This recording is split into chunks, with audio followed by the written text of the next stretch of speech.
नमस्कार मित्रांनो, आज आपण बघणार आहोत तिरुमला आणि तिरुपती या ठिकाणी असलेली मंदिरे।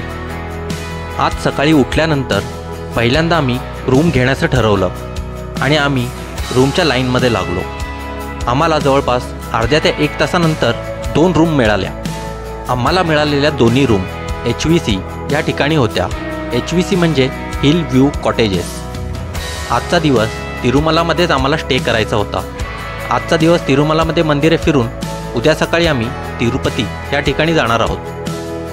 ह्या मिळालेल्या रूमचं एका दिवसाचं भाडं 50 रुपये एवढं आहे।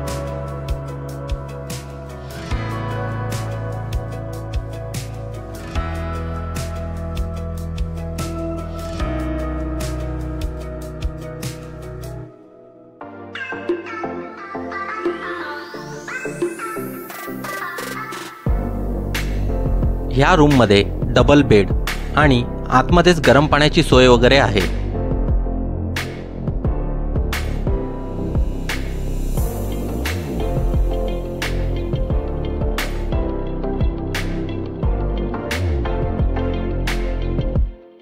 रूममध्ये सामान ठेवून फ्रेश होऊन आता आम्ही TTDच्या फ्री बसने नाश्ता करण्यासाठी निघालेलो आहोत।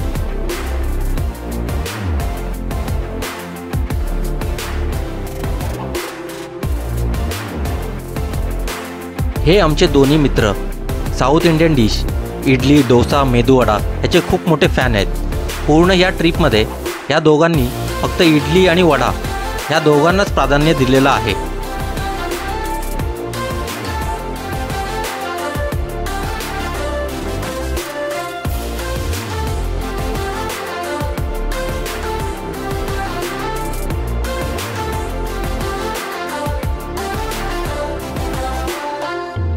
या ठिकाणी समोर आपल्याला तिरुमला येथील सेवाकरी आपल्या डोक्यावरती नाम लावताना दिसत आहेत।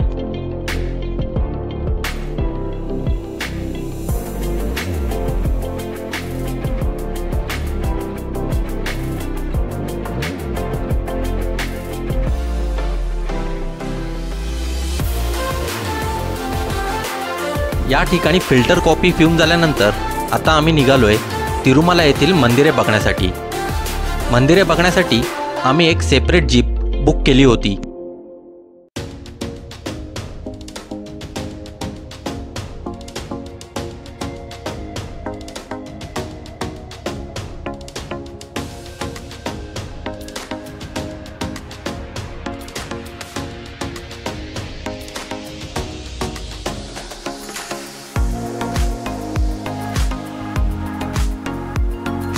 आज आम्ही या जीपमधून फिरताना बघणार आहोत श्रीवारी पादलू, शिलातोरणम, चक्रतीर्थम, जापाली हनुमान मंदिर, आकाशगंगा आणि त्यानंतर शेवटचे ठिकाण म्हणजे पापनाशम। या ठिकाणी समोर आपल्याला सर्व दर्शनासाठी केलेल्या लाईनची अरेंजमेंट दिसत आहे। ही अरेंजमेंट गावाबाहेर आहे। जास्त गर्दी असेल तर ती मॅनेज करण्यासाठी आता ही नवीन अरेंजमेंट करण्यात आलेली आहे।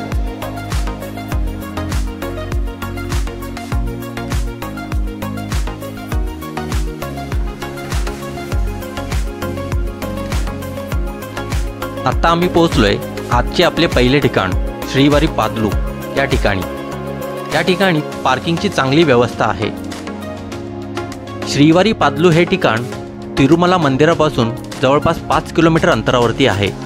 ह्याच ठिकाणी भगवान वेंकटेश्वरांनी वैकुंठ धामावरून पृथ्वीवर येताना पहिले पाऊल ठेवले होते।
आता आम्ही निघालोय शिलातोरणम आणि चक्रतीर्थम या ठिकाणी।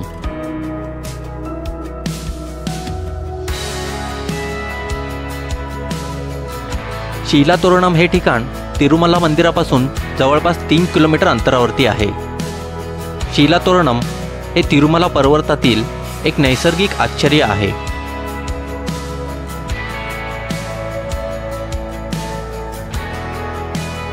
या ठिकाणी 2 दगडांचे डोंगर हे तोरणाप्रमाणे आपल्याला जोडलेले दिसतात।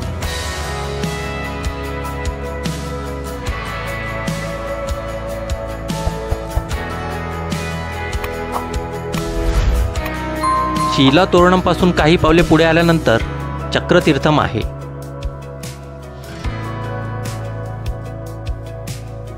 हे ठिकाण एका आख्यायिकेशी संबंधित आहे। या ठिकाणी एक स्वयंभू शिवलिंग आहे। असे मानले जाते की भगवान ब्रह्मदेवाने या ठिकाणी पश्चाताप केला होता। पुढे या जागेचे शुद्धीकरण करण्यासाठी भगवान विष्णूने सुदर्शन चक्र बुडवले होते। नंतर सुदर्शन चक्र एका ठिकाणी पडले, जे नंतर चक्रतीर्थम म्हणून ओळखले जाऊ लागले।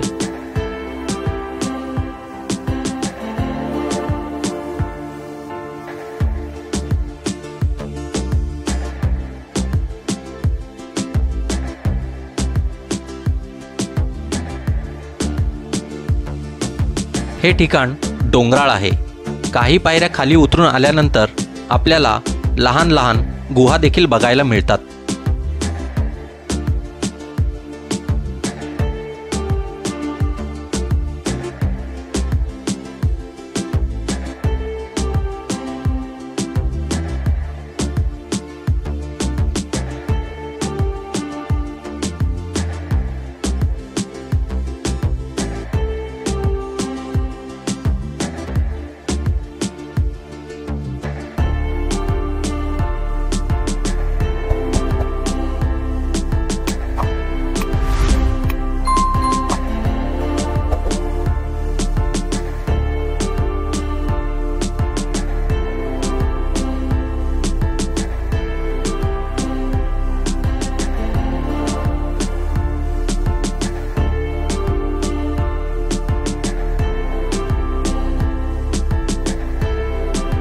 या ठिकाणी समोर आपल्याला स्वयंभू शिवलिंग दिसत आहे।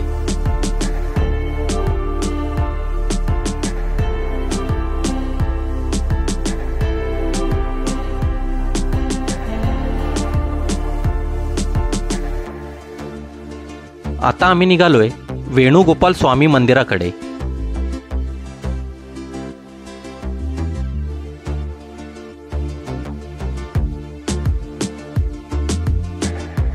तिरुमला मंदिरापासून पापविनाशमच्या ठिकाणी जाताना वाटेवर आपल्याला हे मंदिर दिसते। या ठिकाणी श्रीकृष्णांची मूर्ती असलेलं मंदिर आहे। याच ठिकाणी स्वामी हातीराम बाबांची देखील समाधी आहे।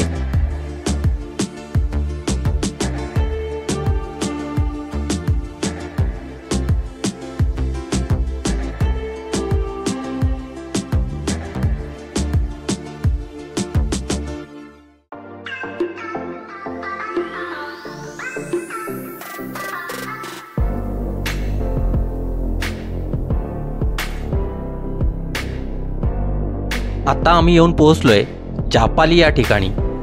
या ठिकाणी जंगलामध्ये हनुमानांचं मंदिर आहे।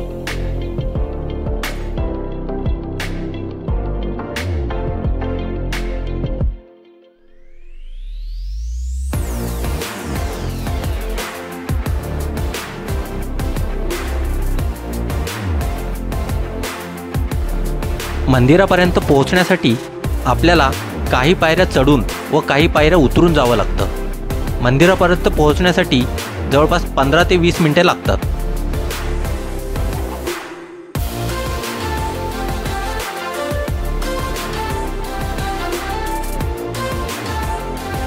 हे ठिकाण डेन्स फॉरेस्ट एरियामध्ये आहे। या ठिकाणी आपल्याला खूप उंच उंच असलेली झाडे बघायला मिळतात।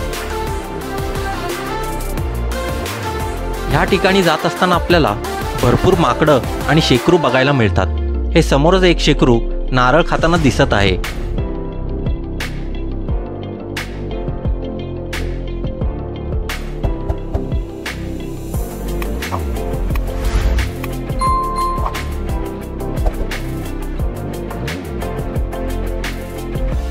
चापाली तीर्थम हे सर्वात प्रसिद्ध तीर्थम आहे, जिथे सर्वाधिक यात्रेकरू भेट देतात। येथील मुख्य आकर्षण म्हणजे भगवान हनुमान यांना समर्पित असलेलं मंदिर। हे ठिकाण तिरुमलाहून आकाशगंगाकडे जाणाऱ्या मार्गावरती आहे। रस्त्यापासून आपल्याला जंगलाच्या आत सुमारे 1 किलोमीटर चालत जावं लागतं।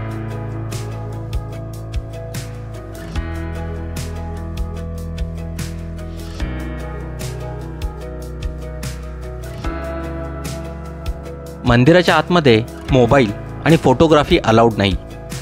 दर्शन घेतल्यानंतर मंदिरातून बाहेर आल्यावर आपल्याला प्रसाद दिला जातो।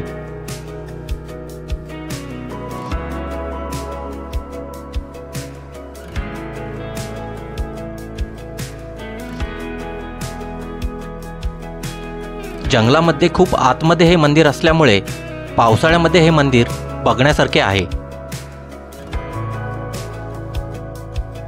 या ठिकाणी काही खेळण्यांची दुकाने देखील आहेत। आमच्या मित्राने त्याच्या मुलीसाठी एक पक्ष्यांचा आवाज काढणारं खेळणं घेतलेलं आहे।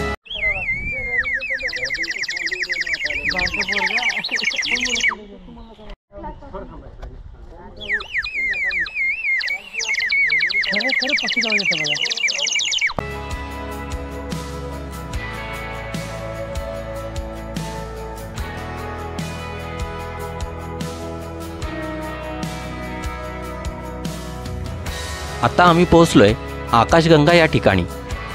तिरुमला मंदिराच्या अगदी जवळ असलेले आकाशगंगा तीर्थम हे भक्तांसाठी खूप धार्मिक महत्त्व आहे।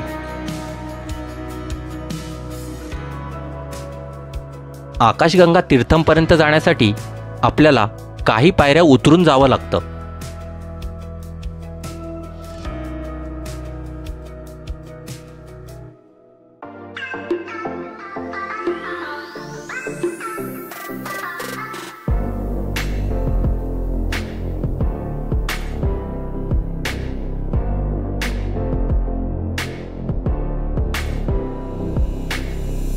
आकाशगंगा तीर्थम ह्या धबधब्याचे पाणी वर्षभर टिकून असते।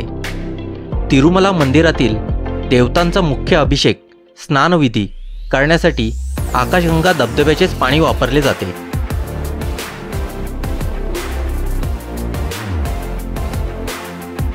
येथे असलेल्या मान्यतेनुसार आकाशगंगा धबधब्याचे पाणी आनंद निलयमाच्या कमळ चरणांपासून उगम पावते।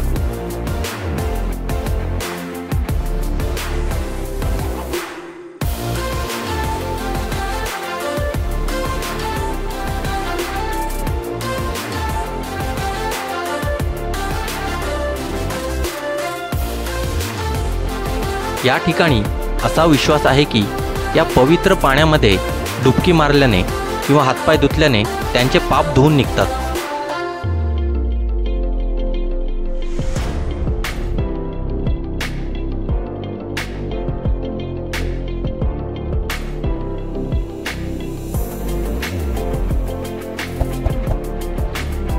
उन्हाळ्याच्या दिवसामध्ये देखील या ठिकाणी येणारे पाणी हे बर्फासारखे थंड असते।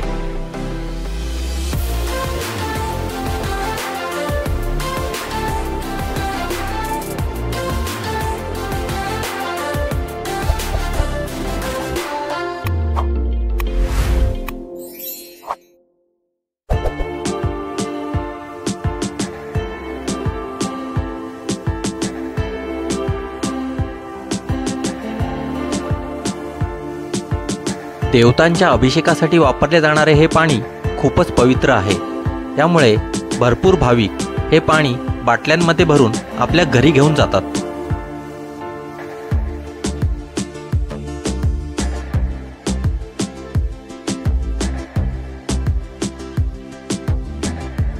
स्नॅक्ससाठी या ठिकाणी भरपूर दुकाने आहेत। दिवसभर भरपूर चालून पायऱ्या उतरून चढून दमल्यामुळे या ठिकाणी आता आम्ही एक स्नॅक्स ब्रेक घेतलेला आहे।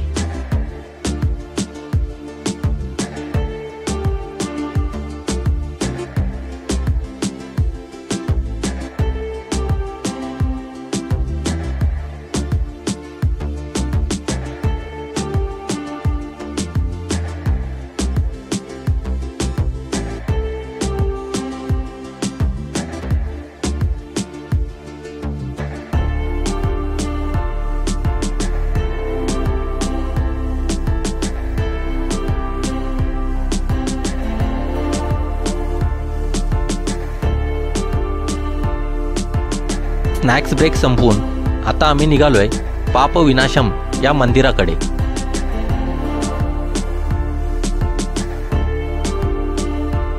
या ठिकाणी पाप विनाशम डॅम देखील आहे, जे की संपूर्ण तिरुमलाला पाणी पुरवते।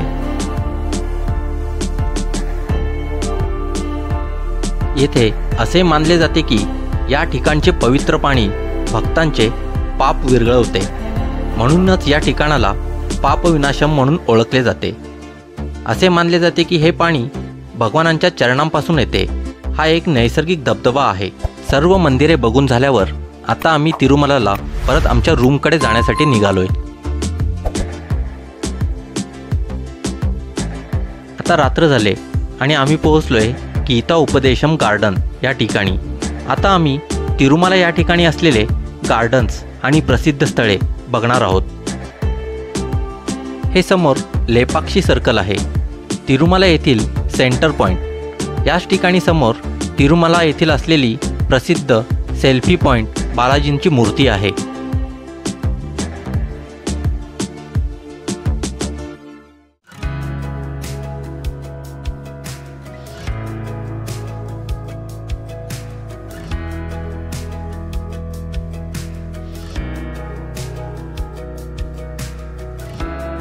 आता आम्ही पोहोचलोय तिरुमला येथे असलेल्या श्री वेंकटेश्वरांच्या मुख्य मंदिर परिसरामध्ये।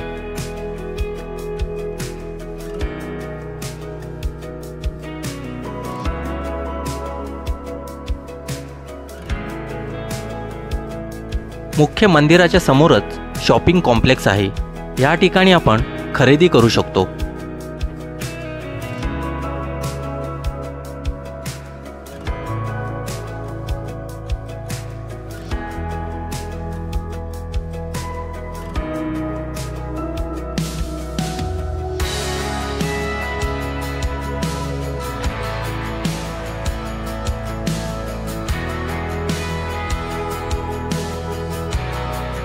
शॉपिंग सेंटरमध्ये शॉपिंग पूर्ण झाल्यानंतर आम्ही पोहोचलो अन्नप्रसादम या ठिकाणी।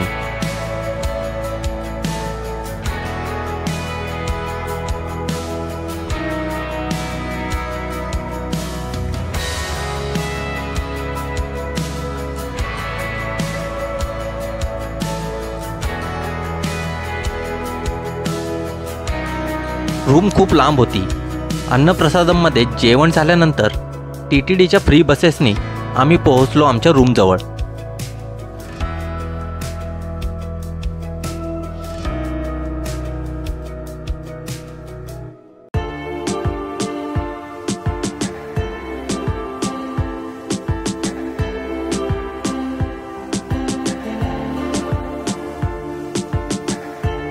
बसमधून उतरल्यानंतर समोरच एक चहा आणि कॉफीसाठी एक टपरी होती।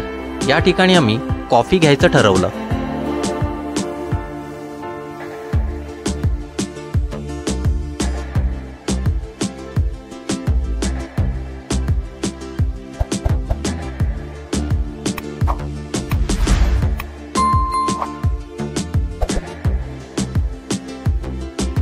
या ठिकाणी चहा आणि कॉफीसाठी भरपूर व्हरायटी अवेलेबल आहे। या ठिकाणी खूप प्रकारची कॉफी आणि चहा आपल्याला बघायला मिळते।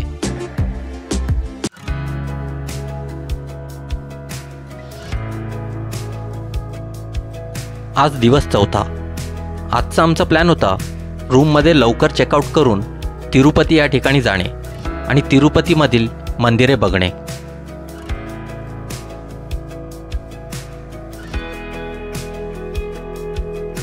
रूम चेकआउट झाल्यानंतर आम्ही तिरुपतीला जाण्यासाठी जीपने जाण्याचा निर्णय केला।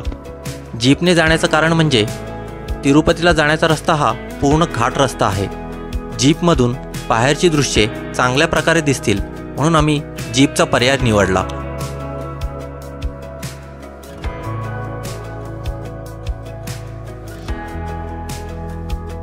हे समोर दिसणारं तिरुमला येथील चेकपोस्ट आहे। या ठिकाणी जाणाऱ्या प्रत्येक गाडीचं टायमिंग मेन्शन आणि नोट केलं जातं।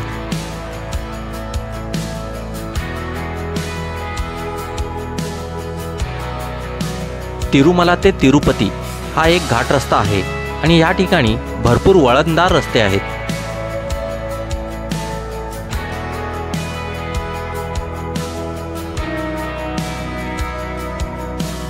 रस्त्याच्या बाजूला आपल्याला पायी चालत जाणारे भाविक दिसत आहेत। आम्ही देखील तिरुपतीपासून तिरुमलाला ह्याच रस्त्याने पायी चालत आलो होतो।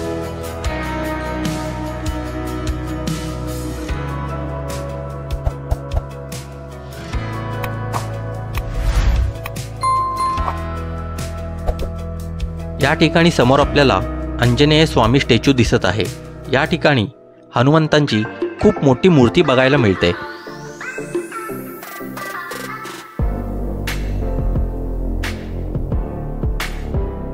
हा घाट रस्ता खूपच सुंदर आहे आणि पावसाळ्यामध्ये हे एकदम बघण्यासारखं असतं। घाट उतरताना डोंगरामध्ये काही दगडांचा भाग हा आपल्याला गरुडाच्या आकृतीप्रमाणे दिसतो।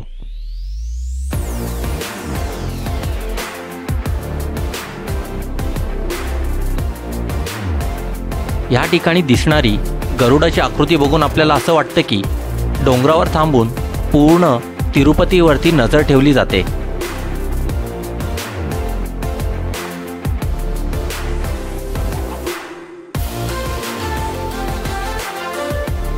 आता आपण पोहोचलोय तिरुपती येथील चेकपोस्ट जवळ।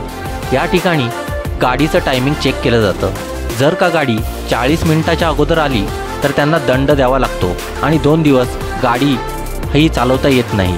तिरुमला येथे 2 दिवस प्रवेश दिला जात नाही।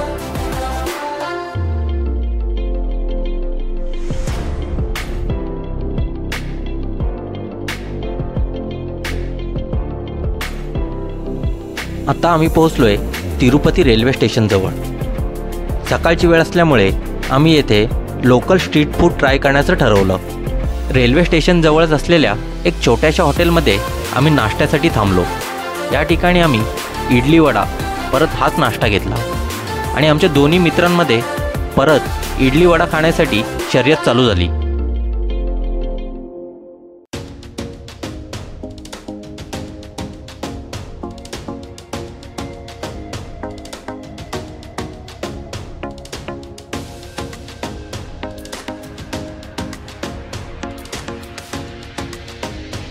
नाश्त्याच्या नावाखाली 10-12 प्लेट इडली प्लेट खाल्ल्यानंतर आता आम्ही निघालोय गोविंदराजपट्टनम मंदिराकडे। हे समोर दिसणारं विष्णू निवासम आहे। याच ठिकाणी सर्वदर्शन टोकनही दिले जातात।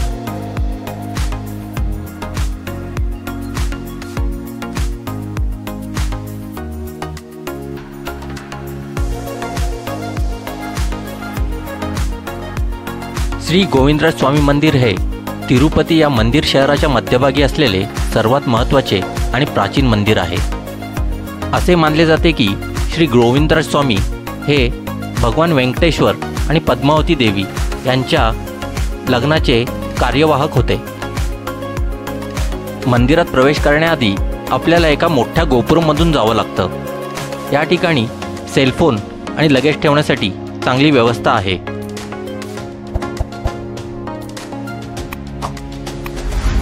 मंदिरामध्ये प्रवेश करताच आपल्याला विष्णूंचे दशावतार आणि अष्टलक्ष्मींचे दर्शन होते। या मंदिरामध्ये शेषनागावर झोपलेली आपल्याला स्वामींची मूर्ती बघायला मिळते।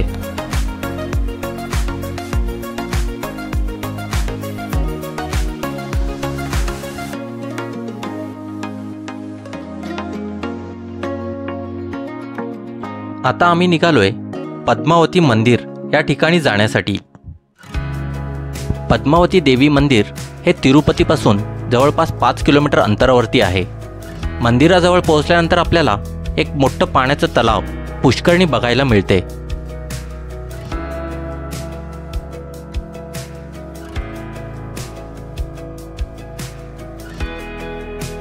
मंदिराजवळ पोहोचल्यानंतर सामान आणि मोबाईल जमा करण्यासाठी खूप मोठी रांग बघायला मिळते। या ठिकाणी दर्शन घेण्यासाठी 50 रुपये आणि 200 रुपयाचे पास देखील मिळतात। या मंदिरामध्ये देवी पद्मावतींचा वास आहे। असे म्हटले जाते की भगवान व्यंकटेश्वरांचे दर्शन घेण्याआधी देवी पद्मावती देवींचे दर्शन घ्यावे आणि मगच भगवान व्यंकटेश्वरांचं दर्शन घ्यावं। लाखो भाविक या ठिकाणी दर्शनासाठी येतात। येथे दर्शनासाठी जवळपास 1 ते 1.5 तासाचा वेळ लागतो। देवी पद्मावतींचे दर्शन झाल्यानंतर आता आम्ही पोहोचलोय तिरुपती बस स्टँड जवळ। यापुढे आम्ही जाणार आहोत श्रीकालहस्ती या ठिकाणी।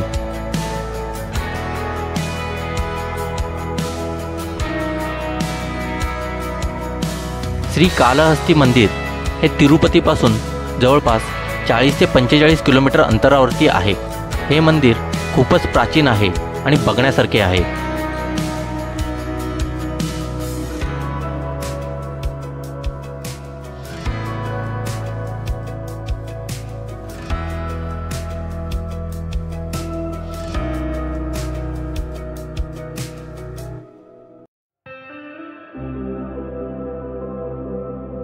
ह्या मंदिराला राहुकेतू क्षेत्र आणि दक्षिण कैलासम असेही म्हटले जाते।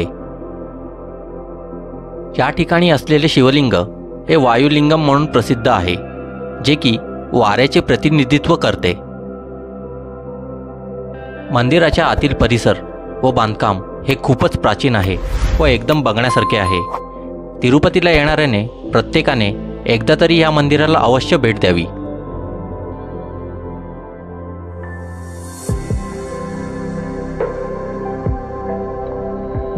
हे समोर दिसणारे वायुलिंगम आपल्याला मंदिरामध्ये बघायला मिळतं। ह्याच वायुलिंगमाचे आपण दर्शन घेतो।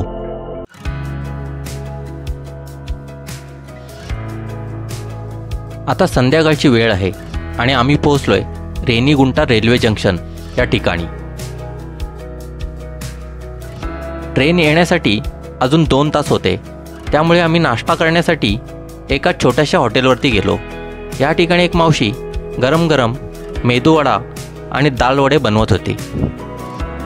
आमच्या दोन्ही मित्रांना परत येथे इडली वडा दिसल्यानंतर दोघांमध्ये खाण्याची स्पर्धा चालू झाली।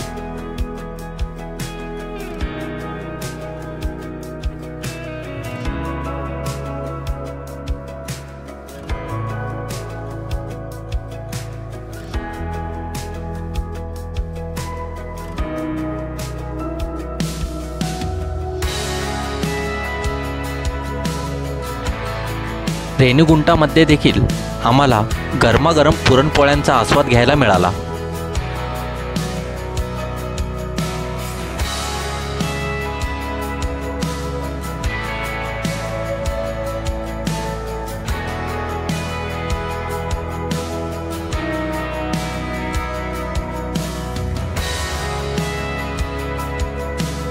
रात्री 8:50ची ट्रेन पकडून आम्ही परत पुण्याला येण्यासाठी निघालो। पुणे ते तिरुपती प्रवास, श्री व्यंकटेश्वर स्वामींचे दर्शन आणि वरचं साईट सीइंग करून सगळेजण एकदम आनंदी होते। हा व्हिडिओ आवडला असेल तर नक्की लाईक, शेअर आणि सबस्क्राईब करा। थँक्यू।